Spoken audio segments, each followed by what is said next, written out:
نقاش ماهری نیستم، ولی زجر و بدبختی رو تو نظام خوب میکشم. اینم تیزاب سلطانی نیست، ولی معضلات استراتژیک نظام رو خوب حل میکنه. جناب آقای دکتر بزن بهادر. جناب آقا دکتر بزن بهادر تکمیل اومدی. چاقوی تیزی نیستی اما بدجور میری تو دل آدم. قربون شما آقای دکتر، با تجربه هفته پیش تا 3 نشده برم سر سوالات. الفخ نوشته چرا گزارش آژانس رو همه باور میکنن که تو 1000 صفحه یه دونه هم قسم نخورده، ولی حرفای ما رو که هر دفعه تو خطبه‌مون 1000 تا قسم آیه میخوریم که قصد بدی از اتمی نداشتیم باور نمیکنن. الفخ احمد خاتمی، این که باور نمیکنن به سابقه برمیگرده، به سابقه امر. مرحوم ابوی همیشه میفهموندن بزن بهادر از میکردن. بله میفهموندن که به یارو گفتن سیگار میکشی، گفت نه. گفتن که سینما میری، گفتش که ابداً. گفتن که اهل موسیقی و رقص و این چیزا هستی، گفت عمرن. گفتن خب پس تو برای سرگرمی چی کار میکنی؟ گفت هیچی، معمولا دروغ میگم. روشن شد یا همچین بذارم که سرگرمی تو بری عوض کنی.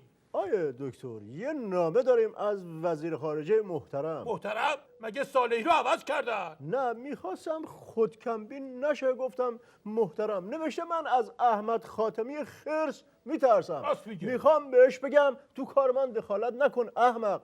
اومدی تکذیب کنی همه فعالیت هسته‌ای رو لو دادی عوضی. هر وقت من اومدم خطبه نماز جمعه برات اجرا کردم پپه، تو هم بیا دیپلماسی کار کن. هیچی نفهمه احمق، ولی میترسم اینا رو بهش بگم. آی دکتر وارد بشه و دق دل برای سر این بابا خالی کنه. خب نگاه کن صالحی، تو اصل حرفت این بود که یه خرس بهش گفتی، یه احمق، یه عوضی، یه پپه، یه هیچی نفهم. باقی حرفات هم که دیگه مهم نیست. تو خودت تو مشنگی از اون کم که نداری هیچ سرم هستی. سر گزارش آژانس رفتی گفتی مرگ یه بار شیورم یه بار، یعنی لو دادی که همه تکذیبیامون رو هوا بوده. تو که از اون ببوتری.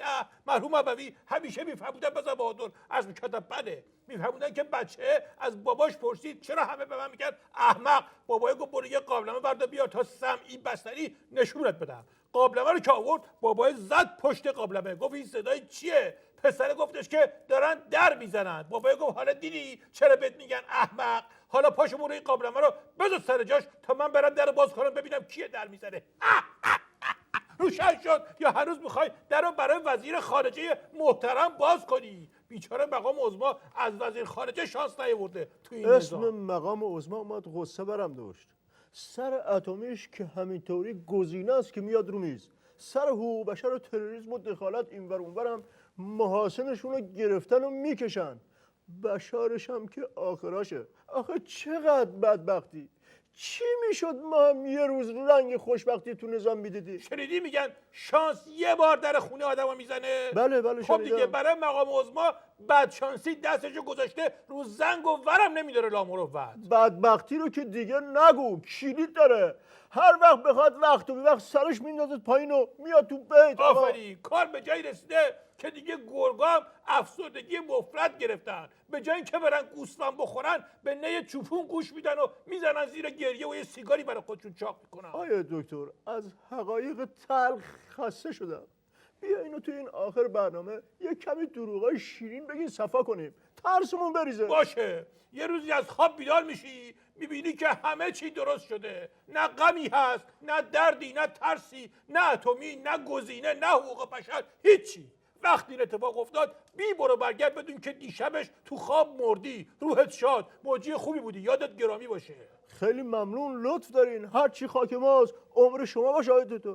صبر کن ببینم آقای دکتر، باز آخر برنامه کلا سرم رفت. یه چیزی برامون کردی، من که زنده ام. آره بابا نکس، تو به این میگی زندگی که داری دارت خوشه، استراتژی حالیت نیست که به این میگی خودت استراتژی حالیت نیست. چرا با زندگی من بازی میکنی؟ قربونت برم، مگه خودت نداری؟ دیدی گفتم استراتژی حالیت نیست. آخه عمر من با عمر تو تومانی 10 تومن فرق معامله شه. آخه آی دکتر آتیش بس. حالا که بحث فرق شد یه سوال بکنم تکلیف فضا بشه. فرق کچل با هواپیما چیه؟ من چه میدونم آقای دکتر؟ خب دیگه کچل که فرق نداره، هواپیما هم نکته انحرافیش بود.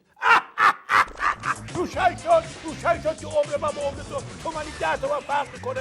صفا کردی از این تفاوت قیمت، صفا کردی از این استرس، این که زدم برگشت. دلت خوش تو